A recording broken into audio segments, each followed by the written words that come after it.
The murder of an Arkansas mother and her baby boy. Camden police on the case as the search for the accused killer spans the country. I thought my life was over. An Arkansan vanishes in Mexico. Family originally thinking he had been kidnapped. The med school graduate home alive and talking about his disappearance. How did the boy die?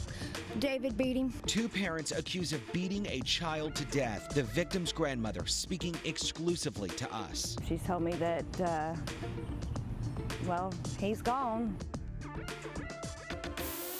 Through 75 counties and hundreds of investigations, from the most violent crimes to petty infractions, this is Arkansas Crime Watch with Mitch McCoy. A mother and her young child murdered in southern Arkansas. A desperate nationwide manhunt underway for their accused killer. Thanks for joining us on the brand new Fox16.com. I'm Mitch McCoy. Let's get straight to the suspect's mugshot. As of Friday, police across the country are searching for Corrie Worthen. We're told he could be in the Wichita, Kansas area. Worthen is suspected of murdering Alyssa Cannon and her son, Braden Ponder. Those living in Camden have since covered the victim's doorstep with messages and gifts. Family members are hopeful justice is served very soon. I hope you don't take the coward's way out. I hope you get brought to justice. He just needs to own up for his actions, because it's got to be eating him alive.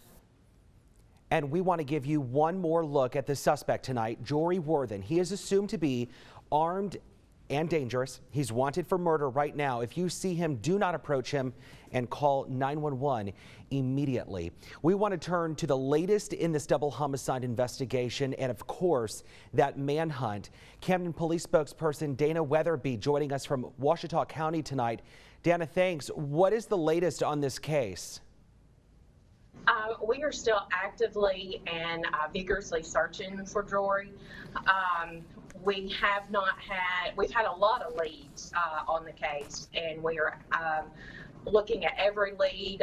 We've got detectives out talking to everyone, making phone calls back, and we're just asking the public and everybody that sees this to just be on the lookout for him. Can you speak to how this ramps up? Knowing that he might be out of state, how does that change the game of this search? We are just reaching out. We have a nationwide bolo out for him. Nationwide, be on the lookout. So we are reaching out to other agencies, just like Wichita, Kansas, and they're helping us get the word out. And that's just what we're doing right now. But we will, if he is found in another state, we will go and get him. Of course, and of course that double homicide investigation happening right now in Camden. Dana, can you tell us, how did the victims die? They were blunt force trauma, and we did have one that had a stab wound. So this was obviously very disturbing, and then the fact that there was a child involved in this. This is a community, for those who don't know, Camden. This is the first homicide that you guys have had in some time, right? Right around 4 years, we have not had a homicide. How are you guys investigating this? Do you have state police in on this? We have called in state police for their help. And we haven't turned, the investigation over to them by any means, but they are assisting us. Can you speak to the tips? You said you're receiving tips on this manhunt. Are you getting tips from across the country right now? We are receiving a lot across Kansas, and we appreciate that, and all over Arkansas. And we just appreciate every tip and every community person looking for him. Do we know why? And of course, I know this is an ongoing case, and I know you don't want to compromise the case, but without compromising it, are you able to give us any insight to why this happened to these people? We really don't know, to be honest. There was domestic violence in their history, in the couple's history.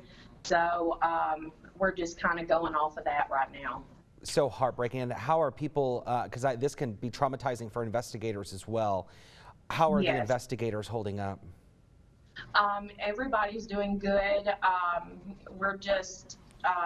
We just want him in custody, and we're working diligently to find him and spending countless hours on this case.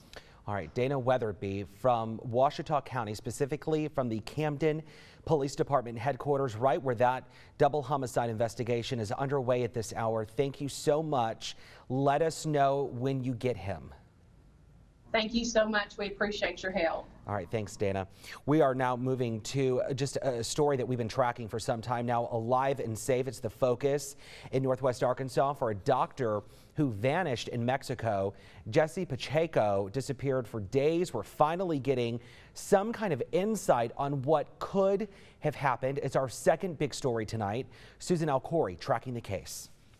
I thought my life was over, but I'm home. Tearing up, Jesse Pacheco doesn't hide how he's feeling. I didn't think I was going to be back home. Now back safe in Northwest Arkansas after disappearing in Mexico for nearly 5 days. It's a blessing. Surrounded by his mom and cousin, the 29-year-old didn't share much in this brief press conference Sunday afternoon. Can't recall anything. I mean, it was just complete blackout. Pacheco Jesse. A week ago, the Van Buren native graduated from medical school in Guadalajara. Graduation, it was amazing. You know, all my family, friends were there.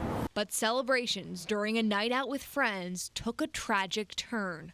Next thing you know, blacked out, and then I ended up showing back, back home. Mexican police found one of his friends beaten, shot, and killed a block away from the bar where they were last seen. I would have taken his place.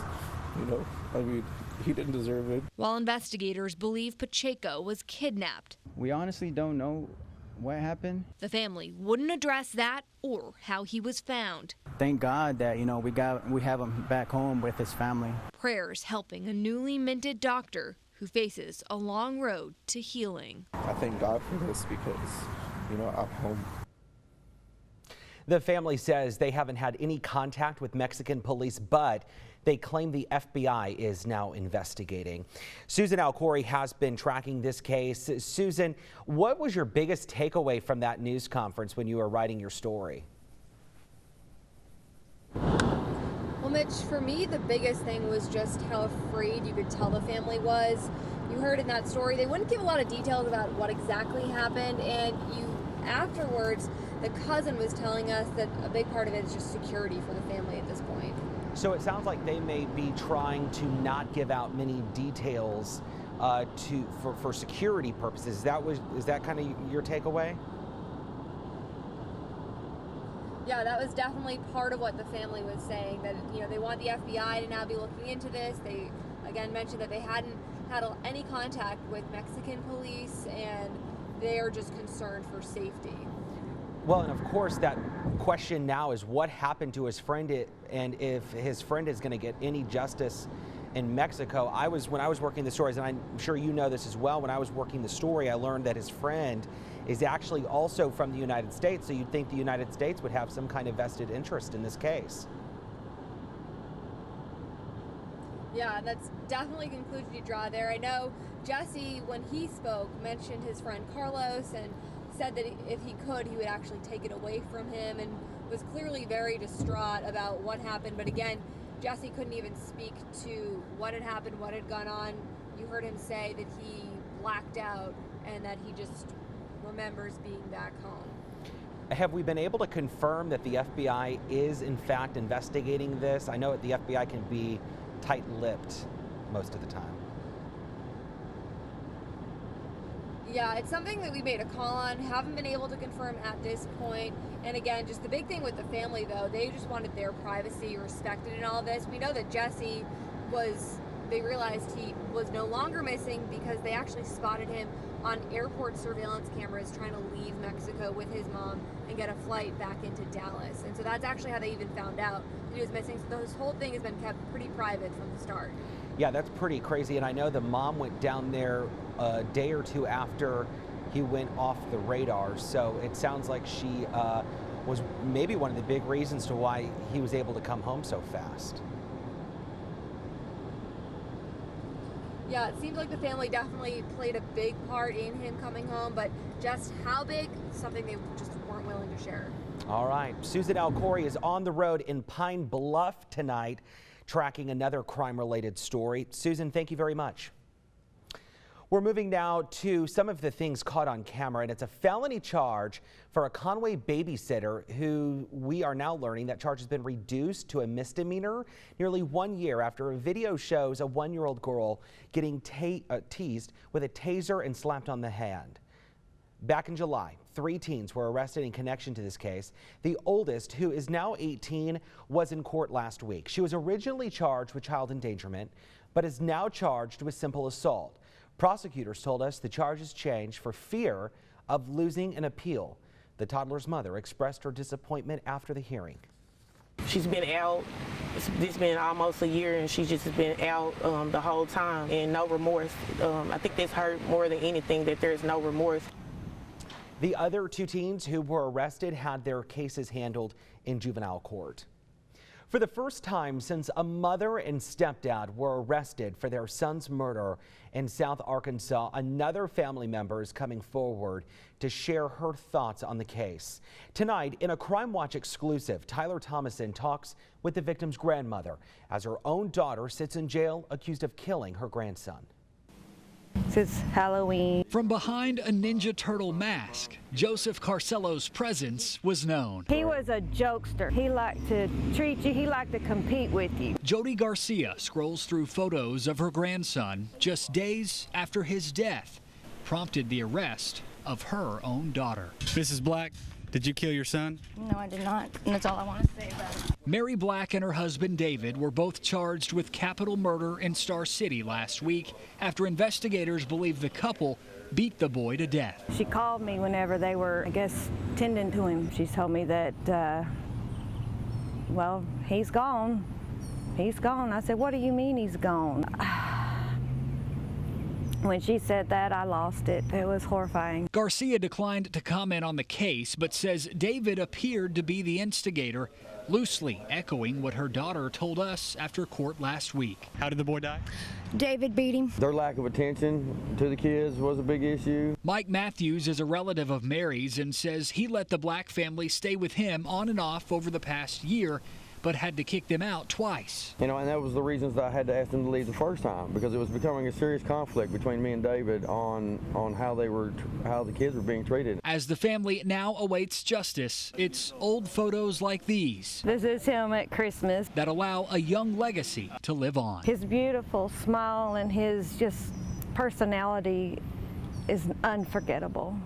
Unforgettable. Garcia and other family members are in town from Texas in hopes of getting custody of 2 other children who were at the Blacks' home. Both of those children remain in DHS custody. Shifting now to the capital city, where Little Rock police are investigating after a home with kids inside was caught in the middle of gunfire. This happened on South Pulaski Street near 23rd Street last week. Several children from ages 1 to 17 years old were inside when it happened. No one was hurt. A police report suggests someone else was the intended target, leaving some in the neighborhood wondering if abandoned homes are attracting crime. Because you got 1, you got 2, it's like every other house that's boarded up, it's kind of dead now. Police say they are still searching for the shooter involved in the gunfire. We're tracking crime tonight, where Little Rock police are searching for a woman who they say stole more than $5,000 from her employer. Tatiana Paul is wanted on a theft charge. Detectives believe she stole the money from the Murphy USA gas station on Cantrell in West Little Rock. And in Earl, a man accused of killing 3 people, including a child, in a house fire is in jail. Ezekiel Lindsay faces 3 counts of capital murder. An autopsy found Kendrick Jones and Chastity Brown were shot, but Brown's 5-year-old son died from smoke inhalation. Investigators say Lindsay once dated and lived with Brown. U.S. Marshals have arrested a suspect in a deadly home invasion and kidnapping case in North Little Rock. On June 15th, Susan Lee Smith was abducted during a home invasion where James Harold Griffin was shot and killed. Smith was later found safe. 54-year-old Joe Vincent was arrested for his alleged involvement in this case. He led authorities on a multi-agency chase from Jacksonville to Little Rock, crashing on Interstate 30 at 65th Street. A new judge has been named to handle the case surrounding the murder of former state senator Linda Collins. Retired Circuit Judge David Goodson will preside over the homicide case. The judge originally handling the case said he requested the reassignment but didn't say why. Collins' body was found June 4th outside her home in Pocahontas. 10 days later, Rebecca O'Donnell, the woman you see there in the bulletproof vest, was taken into custody while on the way to her visitation. She has been charged with capital murder, tampering with evidence, and abuse of a corpse. Well, tonight's mug of the week goes to Gervonta Tolbert. He was booked into the Lonoke County Jail last week. The 22-year-old was arrested by Austin PD. He's facing possession of marijuana, and we're told he only had 2 grams, and possession of a firearm by a certain person.